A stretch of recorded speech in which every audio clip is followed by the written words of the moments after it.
Magandang buhay, at ito nga po sa nagre-request, ano daw ba nangyayari na sa akin at hindi na ako nag-a-update sa mga video ko.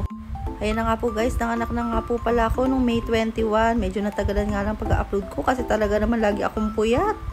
Hindi ko na nga guys na video yung mga pagle-labor ko tapos yung panganganak ko kasi talaga namang wala akong kasama sa loob. Ang hirap nga din guys nang walang kasamang asawa kasi wala talaga magbabantay sa akin. Buti na lang kasama ko yung hipag ko. Nagpapasalamat nga ako sa kanya guys kasi 3 araw ako sa ospital, 3 araw rin niya ako sinamahan, di niya ako iniwan hanggang sa makauwi.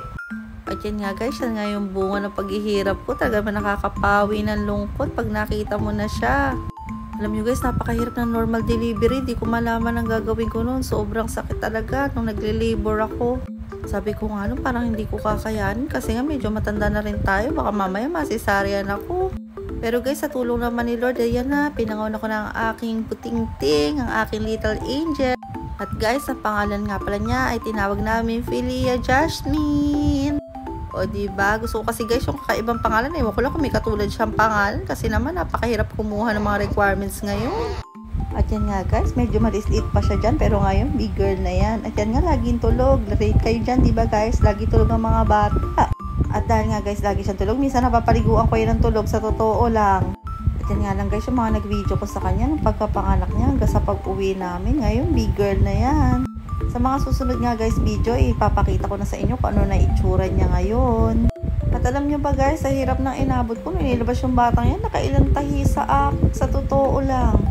At siya nga pala guys, hindi siya yung pinakamalaki ha, siya yung pinakamaliit sa lahat na nakasabay niya na pinanganak noon. 2.8 kilos nga lang siya, pero yung mga kasabay niya nata 3 plus something kilos. Kaya nga cute na cute sila dyan kasi kiliit-liit daw. Pero guys, sa kagandahan nga talaga nung pinang ko yan, wala silang nakitang kahit anong diferensya sa kanya, as in totally healthy ang aking baby. At guys, talaga naman ang inaabot kong puyat sa gabi. Joke lang, hindi natutulog lang siya guys sa gabi, pero sa umaga, maaga siyang nagigising. Relate pa kayo, madaling araw pa lang gising na, tapos nakikipagkwentuhan ka, hindi naman siya umiimik. Tapos iiyak na lang siya pag nagpapapalit siya ng diaper o kaya nagugutom siya. Grabe. Alam niyo ba guys, pag umiyak ang bata at gutom, naku, para silang kinakatay na kambing. Char. At yan na guys, yung nasa mukha niya, parang nagbabalat-balat na siya niyan. Pinidyohan ko yan.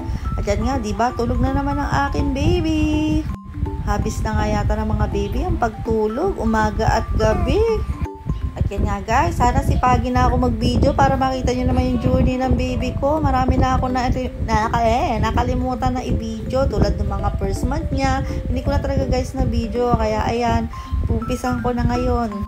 At yun lang guys ang ma-share ko sa inyo, sa aking pagbabalik. Salamat sa inyong lahat sa pagsuporta. At hanggang ngayon, marami pa rin nanonood ng video kahit na hindi na ako masyado nag-upload yung mga luma kong video. O yan, ayaw niya na suot niya yan. Salamat sa panonood. Paalam!